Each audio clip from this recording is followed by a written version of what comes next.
Mindset Mashup podcast. Here we are. And listen, I can't even lie. Today I've got the notepad next to me because this guy, he's spitting bars on the story, and I'm having to click off and take some notes. And I'm really excited about this one for me, as I've moved into self-employment this year. It's really important that I get the conversation about branding right and have that right for the podcast. And this guy, I've been following on Instagram for a long time now. We've sort of chatted a few times, but you can see just the quality of um, content you're putting out and the way it's hitting is really sort of valuable for me and many other people. So yeah, today this is the branding expert. He's grown multiple platforms, multiple businesses. One of my favorite things about this guy is that he cuts the crap. And if you're watching on YouTube, it's literally on his hoodie, which I love. That's part of his brand. His name's Trist Taylor. I'm going to put all his Yo, links, so yo, go follow him. yo. But Trist, welcome, man. Yes, my brother. Thank you for having me, man. Like I said, I've been giving a side eye to your stuff since we've been interacting, and I love the. I think one thing I love about you, bro, is that you are just focused on getting the content out by any means necessary. Like, and for me, that is one of the biggest messages I push, and I think more people should take that on board. Like, yes, we would ideally love to be face to face now, of course, but at the same time, we can still get value from these conversations whichever happens. So I appreciate it, bro. And thank you for reaching out, man. No, it's a pleasure, man. It's great to have you on. I know we've been trying to do this since November last year, so I'm super Yeah, glad I that we know, finally. I'm super glad, and man. and do you know what as well, Trish? Just on what you said there is, it's really cool that you noticed that because uh, the things that I've been doing, it's never really been my strong point, which is good designing content, good things like that. But I've never let that step in the way because I think the biggest detriment that we can do as a podcaster, as an entrepreneur, just as a person in general, is add friction to things that you want to do. And 100%. for me, I'm just getting better as I go. And someone said to me the other day, was like, "Do you know what, bro? Like the improvement's crazy. Like I'm seeing it, and that's so I'll get better as I go, and I get better as I grow."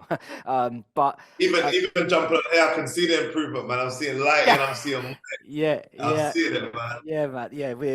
We're moving, man. But look, let's chop it up. But I want to make this as productive as possible for the people listening because I know for my audience and your audience are gonna love this conversation. So, when You I know think, what? go on. Sorry, yeah. I'm gonna stop you, and you can keep this in. I'm gonna put my mic on because then you can have better sound quality. Yeah. Do that, Let man. me put Do my that. mic on. It only takes 2 seconds No, anyway. no, no, no. You do it, man. You do Just it. because I'm just looking at you with your mic, I'm thinking, let me give you, at least you can have some, like that way you can get a better sound out of it. You know what I mean? Yeah, This is man. raw, this is real. It's how it Yeah, yeah, goes. yeah. And I won't cut. Honestly, I won't chop this up as well. This will stay in here. Do you know what I'm gonna do? It won't connect directly to the Zoom. It will be separate, but I'll send you the file. Is that all right? Yeah, man. That's fine. That's fine. Yeah, you can just pull it underneath, right? Yeah, that's fine. Hold on, let me just get the-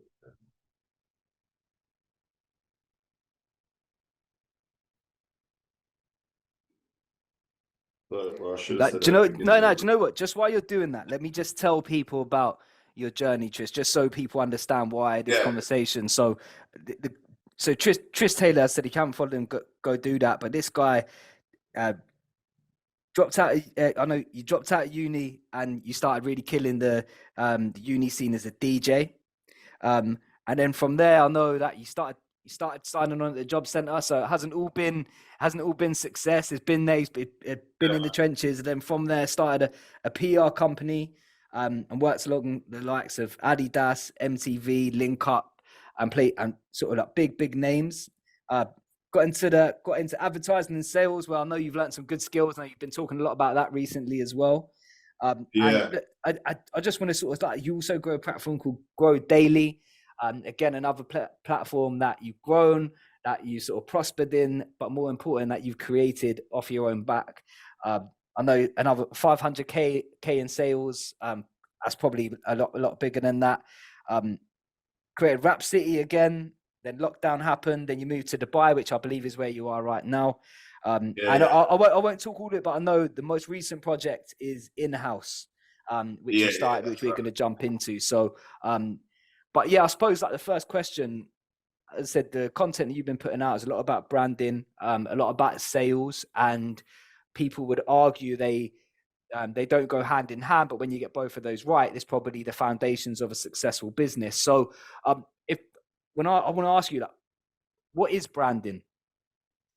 Yeah, no, good question, man. I think nowadays a lot of people don't really understand it, which is why I'm on a bit of a mission to open people's eyes. But a brand is something which creates a feeling and a connection with its audience. It's an experience. It's from the service entry to the service exit. It's something that you can relate to and connect to with a company or a purpose or a person. But it's not what the product does, it's how the product makes someone feel and what they relate to it. So when you think of big brands, you think of Nike, Starbucks, Apple, Uber. But when you think of those brands, you always think of the experience it gives. The reason why we class it as a brand is a brand will show up in typography, which is the font, the color scheme. It will show up in the tone of voice, which is how it communicates with the audience. And it will show up in the customers or whoever's experiencing it, experience from the beginning to end. So it's just in my eyes, and everyone's always going to have a bit of a slightly different definition with brand, but a brand is an experience, something you connect with towards a product or service from the beginning to the end. So it's deeper than just what you can see. Is basically what you're saying. Yeah, It's man. about it's about how it makes you feel. Where does just sort of where do you think representation comes into branding? Do you think that's an important part of it? Do you think it's important to be relatable as a business? Yeah, definitely. I think like what's very important, and recently I've been training in my sales team like to be very careful on saying things like I think, yeah, because I know with branding how it works, I know what the connection points are. And it's very important to be relatable to whoever your target audience is. It's very important to if that is what you're going for within your brand. So for example, if you're building a brand, what you want to identify, one of the first things is who are you aiming that brand at? Who's your target audience? And then you want to communicate accordingly. So when we say tone of voice, for anyone who might be brand new to a brand, tone of voice is how you communicate to the audience. That could be through social media, it could be through email marketing, it could be through telephone calls, it could be through letters, it could be the style of the receipt. But wherever, what you will find with a brand is you will have hundreds, limitless connection points throughout the process of connecting with that company, which is what helps you feel that that is the brand of the company. That makes sense. Yeah, that makes perfect sense. So basically, like the market segmentation that you're trying to attack, you want to speak in their voice, you want to speak in their Yeah, language, use their tone, and very important. Very yeah, important. yeah. And I'm really glad that we started there. And I suppose that from that, you're a guy, you've set up multiple businesses, you've gone from setting up your own business back into the employment world, into sales, which is somewhere that I've been as well, and it's definitely taught me a lot. And I feel like that will resonate with you. But why is owning a business important to you? Why is having your own journey important to you? For me, it was always about like sort of lifting the roof off of things. Like I'm very big on ownership, and to be honest, no pun intended, but I'm just very big on branding, and I have been since a kid. So because I understood that for you to have a brand meant that you had to have some form of ownership, yeah, Mm. and some form of like control over how you came across. For me, that's what it was more about. I was never really like, oh, I have to run a business. Like, I think obviously as a young kid, I was always very entrepreneurial, just naturally. But I just always wanted to create above everything. So like when people ask me what I do, and when they throw out this term entrepreneur, like yes, technically I'm an entrepreneur, but I like to put the term creative before entrepreneur. Like, because I'm a creative entrepreneur. There's different types of entrepreneurs. And for me, I'm very hands-on. Like, I'm not just brain and then command and brain and order. Like, I'm hands-on, bro. Like, I create my brand from the beginning to the end. Even though I'm not actually a designer, I'm a creative director. So I know what I want things to look like, feel like, how I want them to come across. So yeah, like to answer the question, owning a business, I mean, it's important to me in the sense of controlling what I'm putting out. But more important than owning the business was just controlling my own life, like having control of my life, my destiny, my journey. I think that's what it was more about for me, man. Yeah, because obviously you've recently moved to Dubai as well, which we'll try and touch on later on. So for you, what you're trying to say is the name doesn't mean anything to you. It's just about what it represents and what it does for you. Yeah, do you know what? Do you know why I say that? Because nowadays, bro, everyone throws that term around, don't they? Like Yeah, it's a entrepreneur, like buzzword. it's a buzzword, bro. And I feel like as a kid, like, look, it's not about who done this first or whatever. It's about who does it best, effectively. But for me, coming up, like, I never jumped on any of this stuff for any form of title. Like, it was never about the title. Like, I never chose this path, bro. And I realized that even more recently, like, this path was just for me. It just chose me. Like, as a young kid, I was already creating and printing t-shirts, selling. I was doing mixtapes at 14 years old, and I was doing the packaging myself, designing myself. I was engineering myself. Like, so it wasn't like this new age, and there's nothing wrong with it, but this new age of entrepreneurs, a lot of people want to become entrepreneurs because it's cool to be one. But like it's in my genes, bro. Like I'm just a thoroughbred entrepreneur. I've always been putting things together, man.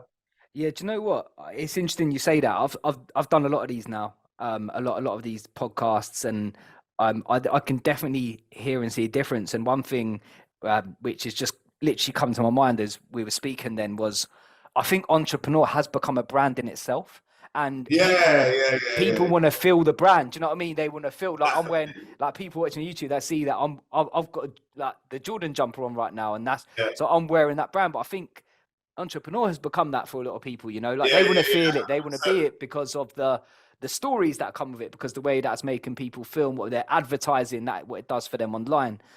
So yeah, I've never thought about it that 100%. way, but yeah, I Yeah, definitely feel that. it's become like, and the thing is, like, this is kind of parts of the roots of cut the crap as well. Like, everyone's got an idea of how entrepreneurship's meant to be and meant to look like, bro. And that's what kind of led me. I know we'll get there, but that's what led me to start cut the crap and that whole movement, because it was like, who decided that it has to look like this and looks like that? Yeah. Entrepreneurship is a creative process. Anyone who's an entrepreneur really knows that. Like, it's a creative process, and it's trial and error. That's what it's really about. Entrepreneurship is about building with pretty much nothing and creating something. Yeah. And I feel like nowadays we register a business, get the Instagram handle, and bam, we're an entrepreneur. But I mean, I haven't actually looked up the definition of entrepreneur in a while, but I know what it means. Like, no one could come and tell me what it means. Like, I've lived it for like over a decade. You know what I mean? Yeah, I mean, when I think of the word, I don't know the definition, and if anyone tries to Google the definition and want to say something, to be honest, I don't even care what it means. Exactly what you said is turning nothing into something, and that's for me 100%. is the process. And I was on a podcast just yesterday with the CEO of Soul Supply, who's the UK's leading sneaker reseller in UK and Europe, and we had a really interesting conversation, which sits really nicely here, which is, I think, no, everyone talks about social media this and social media that, and listen, I don't really have any views about it because social media has done a lot for me, Yeah, personally, but I understand the detriment it causes other people. But I think the biggest detriment it causes is one thing that's not spoken about enough, is taking away our ability to be creative, because we think there's a blueprint for it, because there's people selling like blueprints on how to go viral yeah, or how to yeah. do this. But The what lack of originality, lack of originality. exactly, and I think you've even spoke about something similar in Yeah, in one of your videos. But okay, there's certain principles that apply. We know that, like we know that certain principles apply through business, but I think the ability to not innovate and trust your own intuition because of what social media tells you is something that I'm definitely going to be speaking more about, man, because I think that takes away. I mean, bro, if you took away that from you wouldn't be here today, you know? 100%. And this is what I think. What, like, bro, these topics like really get under my skin, man, because I feel like when I go on social media, I see a carbon copy of people all the time. And it's like you said, everyone's scared to be themselves because we all think we have to do things a certain way. But I posted recently, like, if we're all doing the same thing, how does anyone stand out? Like, it doesn't make sense. But I also appreciate that I guess the minority are the only ones who can stand out. And I understand that it's majority rules. So people jump on social media, they see a way to do things, and they follow suit, monkey see, monkey do. But I just think one thing I would say to anyone coming up, if you're building a brand or business, is like, the first thing you really want to do is tap into you. Like, who are you? Mm, Like, yeah, you can find ways to do things, and there are 10 steps to building a brand and 5 steps to making a business. Yes, there are guidelines, but these are skeletons. You need to muscle it out. You need to put the body together. You need to have a bit of you in it. And I think that's what, I mean, obviously brands, personal brands, set like and similar, but in regards to like even like the personal brand aspect, like the reason why I feel like mine probably connects, and I say that humbly, is just because I put me into it. Like it's really who I am. It's not a facade, and too many people jump on social media and become Alex Hormozy, Gary Vee, like all these other people, and they tell their editors to edit just like that and just like this. And it's like, don't get me wrong, you can always have reference points, but what do you like? What colors do you like? What fonts do you like? What style do you like? Have you watched any music videos that you like the style, the transitions, like, or you're just gonna sit there and say, follow that guy? Like, do you know what I mean, bro? Yeah, 100%. And I think that social media is conditioning us to do that, because a lot of the things that I've been sort of listening to over the years have basically been saying that's what you should do. They haven't said, like, everyone chucks out be authentic. Like that's common. Like we know that now. Like we don't. No one needs to keep saying that. Like, but it's more the conversation is, how do we do that? And I think what you just said is a good guide for people that are looking to find themselves in that space. Because listen, it's a saturated market, man. Like you got to do something special now. And but that's the thing. That's why you gotta, like, bro, you've got to silence the noise. Like, you see, when you say like, how do you be authentic? Like, you can't be like, bro. I heard Giggs might have been one of the first people I heard say this. Yeah, shout out Giggs. Yeah, he said years ago, like when he's making music, he only listens to himself, because otherwise he'll end up sounding like another artist. And I think Drake said it too, and I've heard many people say it since then. And I get it now. Now I really understand it. Like, I'm putting together the content for my sales boot camp. I can't sit and watch Jeremy Milner or all these people I'll just end up sounding like them, bro. Like, people have just got to silence the noise and understand that you is the first stage of USP. Like, the first stage for you to actually have a USP is by actually being yourself. Do you get what I mean? Yeah, 100%. I've said it to clients. I've said it to myself many a times. People do the outward work when actually you need to do the inward work first. Because you can't, and this isn't my saying, but you can't change the external world, but external solutions. Like, often you've got to look inward, and that's why. And to be honest, that's why this podcast exists, because a big part what I've come in to realize about what is Mindset Mashup, what does it represent? Ultimately, it represents two things to me, which is, I believe that to achieve any form of success, it requires mindset. And I think there's a big connection between those that are successful and the mindset that they carry. And the second part of it is, I want people to understand that what we see is a direct impact of the things that we don't see. And I think the journey of people and the value we can get out of conversations like this is imperative to how we decide to grow. Because the thing is, no one can copy what you and I are saying right now, because it's going quickly. But what they can do is they can join the dots of what makes sense to them and what we're saying. And that's what can allow people to go away and have insight. And I know that because I've happened, like you said, Gigs earlier. Like, I watched these guys, I watched that scene into where it is now. And it's part of the reason why I'm inspired, man, to be honest. It's part of who I am today.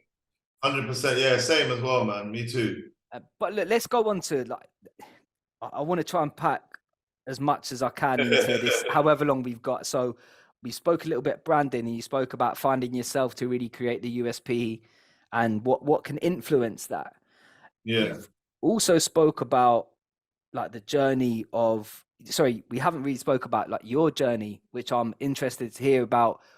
Obviously, you're a man of good insight, you're a man of wisdom right at now, but what's led you to these points? As you reflect, what are some of your biggest lessons in your journey to get where you are?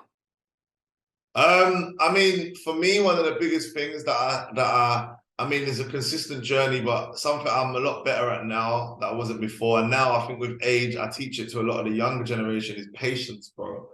Like, I think patience is one of the biggest things that I've got interviews 5 years ago, 10 years ago, and I'm saying the same thing. And it's not because I mastered it, but it's because patience, I think it's even worse now than it was for when I was 20.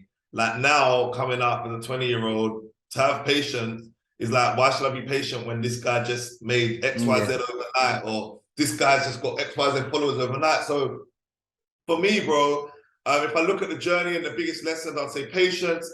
Obviously, the most recent journey, which I spoke about a lot on CEO Cast, which sort of opened a lot of doors for me, was like the cutting the crap, like cutting the crap, bro. Like the cutting the crap for me is not. It's not even a brand, and I said this to my team the other day. Like, I don't want. It's obviously associated with me, but I don't want it to just be mine. Like, it's not just for me. Cut the crap is about understanding that a lot of stuff in life doesn't actually matter. And again, going through life, one of the biggest things that I felt happened with me, and I think happens with everyone if they open their eyes to it, is I spent my whole 20s adding on, whether that was financially, materialistically, business, responsibilities, clout, status, all of these things, popularity. And then you get to a point where you realize that it's actually quite empty and you start taking off. And effectively, you start cutting the crap. And so that's one way that it meant that it connected with me. And another way it connected with me is that social media and the entrepreneur space, they never speak a lot about the losses. It's always about like, it's cliche. I come on this podcast and talk about how much I'm doing and this, that, and the other. And I will talk on that. But it's also important that people know, like, okay, because my biggest response from my audience was when I started talking about the losses, bro. When I started really being real and saying, look, I'm not going to lie, I moved to Dubai and I fell flat on my ass. Everyone was like, wow. Because for them, it's such a shock that someone would move to somewhere like Dubai, which we all have judgments about being the most luxurious place in the world. And it is one of the most luxurious places in the world. And people never would show the fact that people here are struggling. You can fall on your ass here. And on top of that, with the reputation I had, people thought that you never fall on your ass. Because, bro, if we're being honest and we look at successful entrepreneurs, we think they never fail. Because very few and far between. I mean, don't get me wrong, there's a lot of people now talk about failures, but the general consensus is that you're an entrepreneur, you're always winning. But that's not true. So one of the biggest lessons and things that I've learned over life is that don't live with a mask on. Don't create a mask that you live with. Like, just be yourself, be honest, be truthful. Like, people respect that way more. You're allowed to fail. You're allowed to fail because you probably are going to take bigger risks than your average person will. I've taken bigger risks, £1 million risks, multi-million-pound risks. So of course my failure is going to hurt. Like, I'm not going to say more because everyone's failure is perception, but of course my failure is going to be a big failure because it's a big risk. And I think my main thing, if I was like talking about what's the biggest lesson I've learned in the last decade, is literally, no pun intended, bro, is to cut the crap. Like, and I mean that in the sense of tell the truth, detach from the mask that we all add through success and business and brands and society, and say it how it is and be willing to just say how it is. And another last little way that it benefits if anyone's building a brand is cutting the crap, is talking to your audience with what they need rather than what you want to add. Just give people what is valuable to them. Like when you're creating content, building a brand, like these long essays or long taglines or long social media handles, like get to the point. Because nowadays we're in a very quick time frame, everything's microwave. So consumers, they make up decisions in 5 seconds. If you're not cutting the crap and getting to the point, people they're gonna turn, they're gonna keep going, next brand, next company, next brand, next person, next creator. So yeah, I think that phrase really, it like summarized my 20s almost, man. Like I feel like it kind of really, it's very sentimental to me. It's becoming popular and cool and all that and funny, but for me, it's sentimental, man. And that's what I think is important. How did that come about? How did the name bit come about? You know what? Like a very good friend of mine, he's a very successful person, and I moved originally to Dubai to do work with him on a brand called Shishio, which is a shisha lounge here in Dubai. And I was a part of the beginning processes of it from a marketing standpoint. Yeah, his business, but a marketing standpoint. And being a multi-millionaire, I was next to him, and I was going through a lot of financial issues. And whilst I was going through it, he taught me a lot about humbling, because you never see multi-millionaires talk about cutting the crap. You never see them talking about, bro, if I'm not eating out this month. Not because he can't, the guy's a multi-millionaire, but because he understood that priorities over enjoyment. That's where it really started. Him saying, look, all this crap is nonsense. Like, bro, cut all of that. and let's just stick to what makes sense and matters, priorities, importance. Like, forget what the world thinks is successful. If you got to sell your watch to pay your rent, sell your watch, bro. If you got to sell your car because you got debts, sell your car. Like, do what's right, not what people make you think is right. So he used to often just be like, oh, cut the crap, man. Like just get rid of all this shit. And also just tell the truth. That was his main energy, was like, bro, don't lie, cut the crap. So when he used to say that, it stayed with me a lot. And then it's weird because I don't really know where it came from. I think I just used to say it a lot. And then my business partner, Tyra, one day I said to her, I came back on social media after about a year hiatus, and I started realizing that the algorithm was different. And short form content had taken over. Like, as you know, it's just 30-second, a minute reels. But other man, I can chat for England.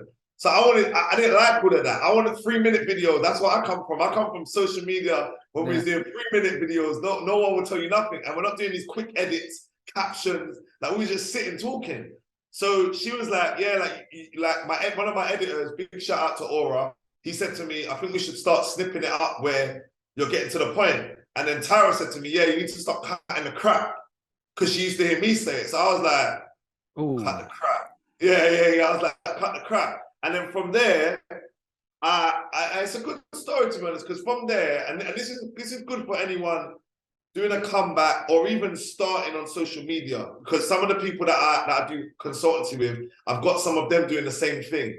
And I see it as like a cut the crap challenge. And what I mean by that is like, spend 30 days making content every single day, focused on 1 or 2 topics, short form. So what I did was I said, all right, I'm gonna come back strong. So I said, I'm gonna come back and I'm gonna talk about, I'm gonna tell the truth about entrepreneurship. So cut the crap, the mission statement is debunking the myths on entrepreneurships and building a brand. So I said, I wanna tell the truth. I wanna tell all the truth, because waking up at 6 makes you a millionaire. And if you read 100 books in a month, you'll be successful. Like, I'm not saying these things don't help, but there's a lot more in between that a lot of these content creators are not telling the people. And I don't like that, because I feel like, tell them the truth, tell them the realness, tell them the fact that I wake up at 10 sometimes, most times, bro, because I work till like 3 in the morning. I run a creative agency. I work where my mind works. Like, and on top of that, I can make millions of pounds a year. That's not impossible for me to do just because I don't wake up at 6 in the morning and I'm not part of the 5 a.m. club. Don't get me wrong. I do affirmations. I think about my body and what I put in my body, and I'm an all-round into personal development. But my point is, you've got to work out what works for you. There is not one size fits all. So cut the crap came from me just saying, you know what? I've just had enough. Like, all of this shit that these people are talking and saying it and making it seem like it's always happy days. And if you do this, you get that. All you got to do is just this. Here's 5 steps to how you become a millionaire. Like, bro, cut the crap, man. Do you know what I mean? Cut the crap, bro. That's where it comes from, man. So do you know when you obviously, like you said that you went to Dubai? I've lived in Dubai as well, so Really? I've experienced exactly, like, went out to Dubai, tried it, didn't work for me. Like, Really? Okay. fell on my ass there. And but you said, so when you sort of like when you fell off and you said you were coming back, were you thinking about these narratives, and were they just like not helping? And this is why you feel so passionate about the message. That's an amazing question, man. Really good question. Yeah, bro. Like, I feel like when I was bouncing back, a lot of my real down days, I felt like I was the only one failing, bro. Like, it's mad. I don't know why I'm saying that. I just got a bit emotional. Like, I'm way past it.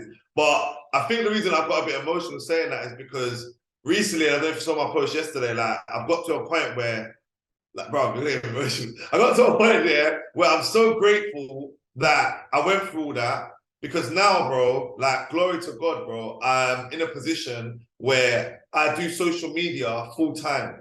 Like, my whole life is based in this fucking four walls, and consulting and members clubs and podcasts and creating content and just being the real me, where I spent my 20s chasing the bag a lot. And don't get me wrong, I got to the bag, but I realize now that I'm getting to the bag now. And I realized I didn't need to chase the bag. It just came to me. So yeah, to go back to your point, like I think in my bounce back, I was trying to get my mind right because the mind is always first. And I just kept thinking I'm the only one failing. Like I'm looking around. I mean, being in Dubai, of course, it don't help. But even in London, like I'm looking around and everyone just looks so lit, bro. Everyone's so lit and so happy. And I'm like, what am I doing wrong? Like I've built such a strong foundation because that's one thing I have done is I've built a very strong foundation. So I'm thinking, what have I done wrong? And then I'm looking at these videos and these people and like, I just started realizing, and do you know what? Big shout out to Tommy Mallet, yeah? Like, I have so much respect for him and how he spoke on certain podcasts because as a podcast he had, and he was just talking the real shit. Yeah. Like, You want at the James English one?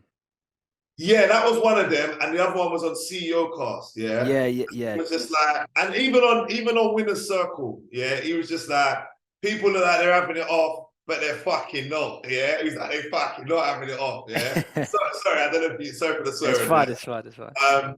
And after that, I watched that, and I literally said, like, I said to Tyra at the time, I said, he's cutting the crap, man. Like, he's really cutting the crap. Like, but it was connecting with me because he was talking about failing. He was talking about being on his arse. He was talking about hitting rock bottom. And I was like, yeah, bro. Like, because I'm not, this is real. Like, this happens, bro. Like, and I don't know where the switch flipped, but I just had a moment where I just thought, like, bro, like, don't anyone understand that you will fail in this and you will be behind on a lot of things. And I don't know, I just had enough, bro. Like I just had enough. And it's got to a point where I thought, like, we've got to take this mask off. And I'm gonna go and tell them the truth. And if I tell them the truth, because I've got a very loyal following. So I said to myself, I tell them the truth and they still rock with me, whatever. If they don't, I told them the truth, innit? Do you know what I mean? So I feel like, yeah, that's where it really came from, was looking at these creators, these content creators and podcasters and all these things and entrepreneurs. And I was just thinking, like, why don't none of you talk about how much you failed? Because you always talk about how much you succeeded. Yeah. Why don't you talk about how much you failed? Because you can get a lot more value from the failure than the success, bro. Yeah. Fact.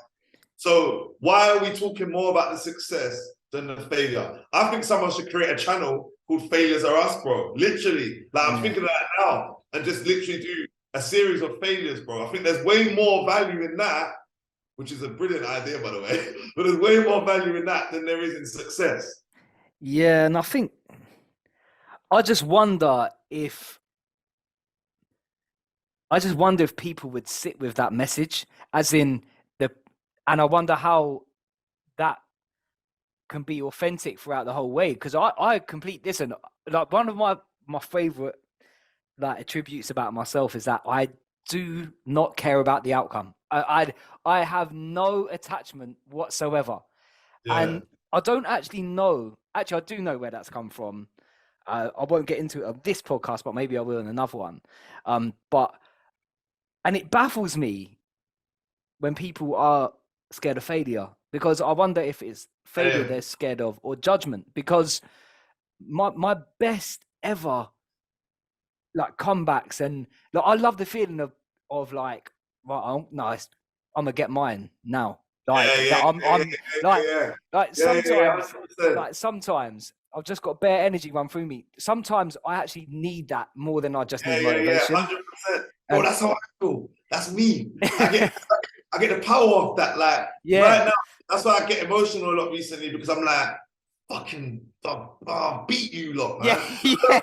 I don't know who they are, but I know there was a lot of doubters for me. So like not a lot, but people, it was in very, going back to what you just said, do you think people, where does their fear of failing come from? And then you said something so sick, you said, is it just, well, you didn't say these words, but what you're saying is what I think is, I don't think it's the fear of failing, it's the fear of failing in front of people, bro. Yeah. People don't like to fail in front of people. And one thing I will say, if anyone has any value in the words that I speak, is my biggest wins, for me anyway, came between last summer and now, on my whole life. Forget making millions, all this stuff. No, came now because I was able to fail in front of people. And when you do that, bro, you are unstoppable, bro. Yeah, unstoppable, bro. It brings out that dog. Like I Yeah, need it. I honestly, I need it. Like, and yeah, man. And do you know what? I said something on a podcast the other day, and I'm just gonna say it again because I had this insight. I can't remember when, but it's fairly recently, and I think I said it to my girlfriend. I'm sure I said it to my girlfriend. It wasn't. It wasn't she that. It makes sense, but she didn't say this. But I said we best watch how we judge people when they fail because the way that you think about them when they fail, you're going to think about yourself when you fail. And you need to be careful. Like we need to be careful about the way that we're yes, judging man. people out there because like Yeah, we're bro. because we're waiting for people to fall off and internally celebrate. But the thing is, don't worry about them because wait until it's your turn to step up to the plate. And the thing is, 100%. it takes one to know one. So if you can say it about someone, you're going to believe someone can say it about you. So instead of Yeah, wishing ill on them, wish them the best and just know when it's your time and to go and step in your purpose and step into your truth. You're not going to be thinking about, I wonder what they're thinking about me because you 100%. know when it was your turn, you weren't saying that. So you're going to have at least a few 100%. people. That And and that's what cut the crap's all about. It's about allowing failure to be cool. I failed with a flex. Like, yeah, I failed, man. What? Like after now that's happened, I just feel like there's nothing like only God knows. But I just feel unstoppable, bro, because I've hit the rock bottom and I've done it in front of the world. And I've done it when everyone had this concept of me being undefeatable. I got defeated. And I'm happy to say it. And I think it's so freeing. And you gain your real true power, bro, only really comes when you lift that mask off and you just be yourself. Because, bro, we're all running around with masks. Like, the majority of people are wearing masks, whether it's clothes, money, status. Like, very few of us are comfortable just being our true selves. Like, it's an uncomfortable thing.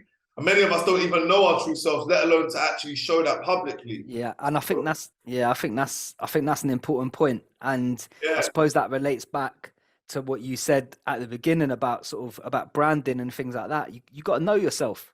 gotta know yourself, bro. And Because the people know the difference, man. I've been saying this phrase a lot recently as well. They know the difference. Like, again, I hope so. I can't speak on behalf of the internet audience because I think we're in a fickle era as well, and sometimes I think it's easy to get tricked. But for me, anyway, my audience, they know that, like, bro, if you go to my followers, my proper followers, yeah, and you say something ill of me, they will fight for me. I won't even need to speak because they've seen it all. Like, I've been documenting for at least 7, 8 years, so their thing is like, don't put him in that category. And that's because they know the difference. You've got to be real to them. You've got to be authentic online.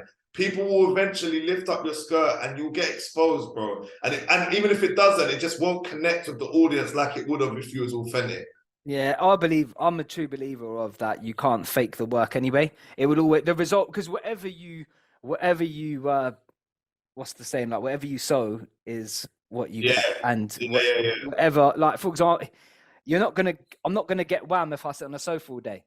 Yeah, So yeah. like I can say to you, Trist, I'm going gym, but if I'm sitting at the sofa all day, you're gonna know in a couple of months if I went to the gym or not. Do you know what I mean? And I believe that about everything in our life. Like if you're really putting in the work, then you don't need to tell me because I'll see it in 2 weeks. And I hope and I pray that I see it in 2 weeks. So Yeah, I'm not saying anything bad on anyone, but and that's where I think don't if you're lying to yourself to the audience or you're hiding yourself, I promise you the results will show because they yeah, always do and they always yeah, man. will. Yeah, And let's talk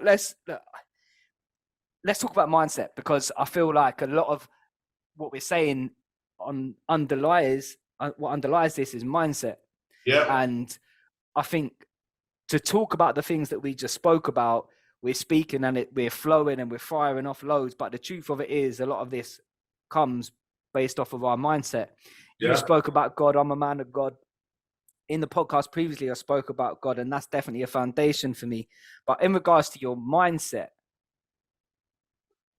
what was your how's your mindset changed from the comeback to now? What hasn't changed? What has changed? yeah. Do you know what? Firstly, like, anyone who might not have ever seen me before, like, my whole journey started on mindset, like Grow Daily, which is my baby, my brand, which is like, for me, it's no longer about business and even growing the page. It's got to a point now where I just love it being my outlet and I love showing people the importance. And the reason why I'm big on mindset is because my mindset change helped me change my life. And I put a post out yesterday saying people don't link the brain with the bag. Everyone thinks you got to get money first and then your mind's good. No, you get the mind right and then your bag's good. Like, people get it wrong. And for me, it's what helped me really open my eyes to success. Like, I mean, I always had a natural, innate, positive mindset, but I never understood mindset until I ended like working in high ticket sales and coming across a lot of multi-millionaires and successful people. And I started to see a common trait, and you said this earlier, a common trait across multiple people. And the main thing that links all of these people was their mindset.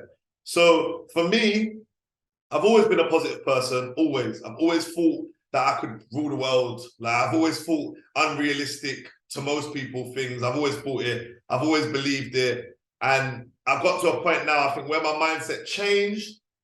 Little things about my mindset changed throughout the losses. So one of the things that I would say changed is looking at people based on what they've achieved rather than who they are. Oh, I used to really, yeah.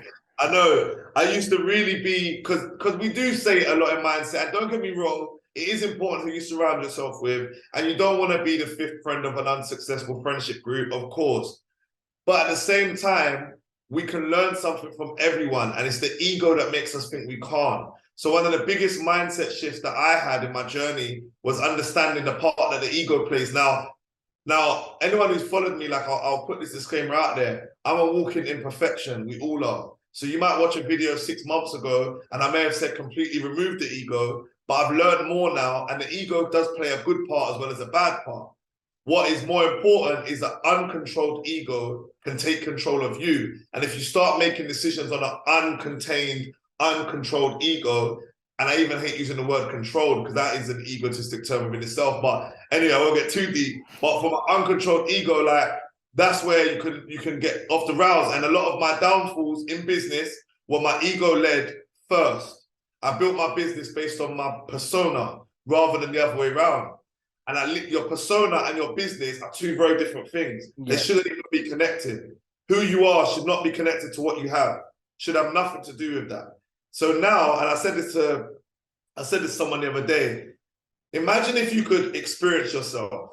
I said this yesterday. I was sitting in a restaurant yesterday with Tyra, my business partner, and I said to her, imagine if you could experience yourself. And then she was like, what? Like, it sounded like such a high comment there. Yeah? I said to her before I even said it, I said, this is a proper high comment there. Yeah? I said, but when you deep it, if you could experience yourself, I mean, like, how you make people feel, your vibe, your energy. Yeah. Because remember, we only know what people tell us, you know, and then maybe what the few times we see ourselves on camera and we can make our own judgment, but we can't feel it. It's just watching it on camera. Can feel it a bit, but if you experience yourself, how different would you live your life? Like, how would you change? Because you would have to deal with your stubbornness, your impatience, your loud talking, whatever it is. You'd have to deal with that. So what would you change? And I think when that mindset shift came for me, realizing that the main importance I want to be known for is he's a nice and good person. Yeah. The success in that can come. Like, and I'll be honest, bro, I was not always this person. So let me not sound holier than thou. Like, Yeah. my main thing was, bro, get money. Like, in this world, you must have money. Like, get money. But that's okay too. It just shouldn't come before character. All right, exactly that. That's okay too. And I'm still get money. Never won't get money. Yeah, I'm still get money.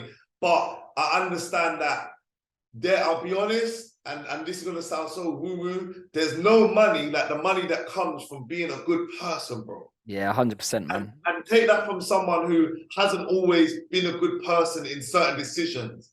Do you know what I mean? I'm not saying I've been a horrible cunt, because I haven't, but I've sometimes made silly decisions and not been the right good person. So for me now, my biggest mindset shift is I just want to be a good person, bro. I just want to help.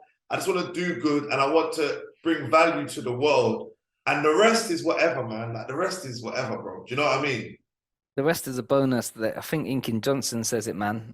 Do you know Inky Johnson? Bro. You heard Inky Johnson says before you set out for what before you set out what you want to achieve, set out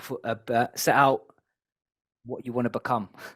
Yeah.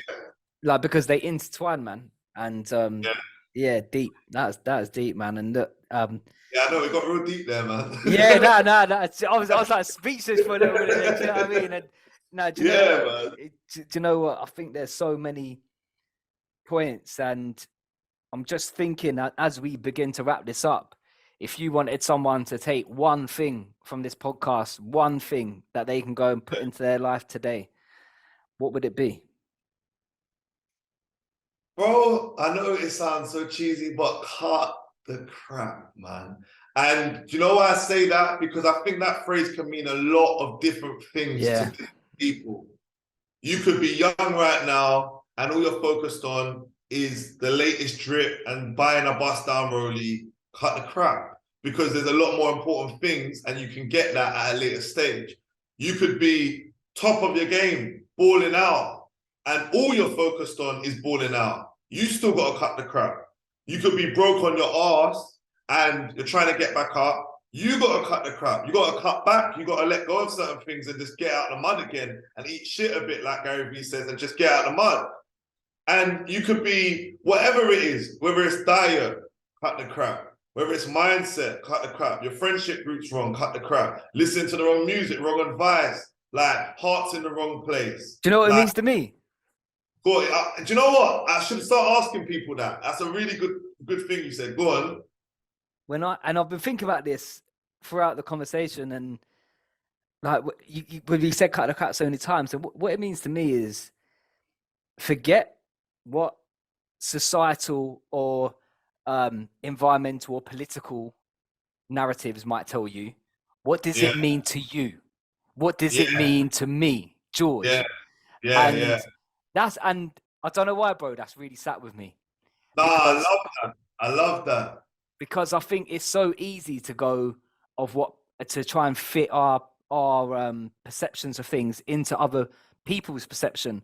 And Yeah, I think Gary Vee says that we have these voices in our head which we think and sound like ours, but are not. They're a combination of everyone around us that's influenced us, whether that's positively or negatively. And 100%. and when I think about cut the crap, I'm like, no, that is all crap. That's not me. Like we said, Yeah, that's not me. So what do I think about this? What do yeah. I think I should do? Like, and that's what cut the crap means to me, man. And I love that. thank you, I bro. Like, love thank you for coming up with that. that, because honestly, that's what it means Bro. to me. Thank you for even. You might have just set something off as well by saying that, because I might start asking people what it means to them. I'm definitely gonna post that clip as well. Like, I love that, man. I think that's a perfect place to round up. That was Yeah. very well said, man. Very well said, man. Well, listen, man. I'm gonna put all your Instagram and I'm gonna put your YouTube, because I know you're back on YouTube now after Yeah, some problems. yeah. But look, man, just I think nice bit to wrap up is like, why don't you talk a little bit about your like your newest project, so people might want to come link you in there. Yeah, of course, man. So obviously my main focus right now is just really dominating the sales space. My background is high ticket sales. For a long time, I didn't really put a lot of that out there. It was always about the business and branding, but to build a brand, I've been able to be a salesperson. And if it weren't for being a salesperson first, I probably wouldn't be here sat right now. So I've put together a lot of boot camps together, and I'm doing a lot of one-to-one consultancy. So my main focus, because I like to just focus on, again, I like to cut the crap and just focus on very few things at one time, is the one-to-one consultancy. So that's from a branding point of view, helping people build their brand. So I'm a creative director of an agency here called Tyra Creative. You've heard me mention Tyra a few times. It's my right hand, my business partner. And on the left side of things is the sales stuff. So I've got a boot camp that's starting next week. Very heavy, very in-depth stuff. And I mean, not just your cliche salesy, what should you say, but understanding human behavior, influencing buying decisions, how humans buy and why they buy. So that's my focus from a business standpoint. From like a passion standpoint, I've got in-house, which you mentioned at the beginning, which is like my members club. Now, in-house is like an entrepreneur members club for anyone building a business and brand. And you know what, bro? Whilst we're here right now live on this, I want to take this moment to invite you there. I want to give you membership for the year. Yeah. It's a paid membership for anyone else, but I want you to come and join us. I would love you to also come and do a webinar in there as well and get people to know a bit more about you and what you do. At the moment, we've got just above 60 entrepreneurs, brand builders. Wow, man. I'm not in no rush to grow it, because I want quality over quantity. I mean, we've got about 30 emails right now that Chloe's going through, and we will say no to people because even if people are paying, I want value. I want value. Yeah. And when I say value, it's not to say anyone's better than anyone else, but I mean doers, not just people that like motivation. You got Grow Daily for that. You got my free content for that. All of the other stuff. But people that are doing and building and actually growing brands or building businesses or creating content, that's for them. So we do weekly webinars every week in there. Really great conversations. We've got a webinar this Sunday. Every Sunday is a webinar. We give away books. We've got a book club. We've got a mental health part for anyone who's going through it mentally. And that's like something I'm going to grow slowly, but it's a very long-term play. So the play within that is this year we're going to be doing 2 events, Dubai and London, and we're going to be only for members. And this is a bit of a gem for someone to take away from this, yeah, maybe like the gem to end it on. The reason why I've done it in-house is because where a lot of us go wrong is we try and convert. If we've got 5,000, 10,000 followers, we want all of them to engage with us. And we spend so much time trying to convert the ones that don't engage rather than doubling down on the ones that do. Yeah. So in your 10,000, you might have 100, 1,000 that really rock with you. And it's the ego that's like, go and get the rest. No, those are your people. They're the people you can grow with. And that's what in-house was about. It's about being part of my house, in a circle. And the people that really rocked with me throughout ups and downs, this is the benefits of you. This is what you get. You get to be closer to me. We get to have webinars, one-to-one consultancy. And I'm focusing on them. And like I said, there's only 60 people. Anyone else would say, oh, but that's not a lot. It's a lot for me. There's 60 people that turn up for me every Wednesday, every Sunday, bro. And I know what I can do with those 60 people. We can grow it. So for me, I'm not focused on, I want 100K followers and blue ticks and all of this external validation. I am validating myself. And on top of that, I've got an audience that they're impacted and engaged with what I do. And that's who I owe it to. I don't care about the rest, bro. Do you know what I mean? I love that, man. And that's a real good point. And thanks for the invite, man. And I'll definitely be honored to be there. And as soon as you're in London for the event, I'll definitely be there. And yeah, man, loads of takeaways. And listen, as we wrap this up, I just want you to go back and just whatever you got from today, it could be a number of things, but just implement something. If you won't be able to implement it all, but just one thing, man. And listen, as always, if you're here for me, go follow up Trist, and I promise you, like, this is a guy, I don't watch anyone on Instagram, but this guy, when his story's there, I watch it. Like, I don't skip it. I put the sound on if it's not on. And so yeah, listen, as I said, for now we're out, but until next time, listen, thanks for tuning in. Time's my precious thing. God bless. Mindset Mashup. Bow.